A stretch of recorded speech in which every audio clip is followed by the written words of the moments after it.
গল্পের নাম একটি ছোট্ট হৃদয় ও এক ভিজে বিড়ালগু। একটা ছোট বিড়াল রাস্তার পাশে চুপচাপ বসে ভিজছিল। মেঘলা আকাশ, চারদিকে বৃষ্টি আর ঠান্ডা বাতাস, কিন্তু সে কেবল বসেছিল, নিঃশব্দে কাঁপছিল। হঠাৎই একটা ছোট্ট মেয়ে, নাম তার নীলা, পাশের ঘরের জানালা থেকে তাকিয়ে দেখো সেই বিড়ালটাকে। তার চোখে ছিল মায়া, মুখে একটা ছোট্ট উদ্বেগ। সে ছুটে গিয়ে মাকে বলল, মা, ও বিড়ালটা খুব কষ্টে আছে, আমরা ওকে একটু ঘরে আনতে পারি?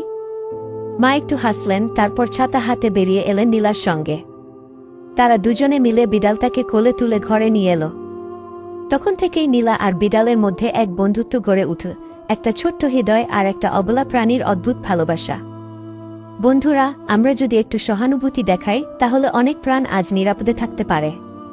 তোমরা কি বিশ্বাস করো ভালো মানুষরাই পৃথিবীটাকে সুন্দর করে?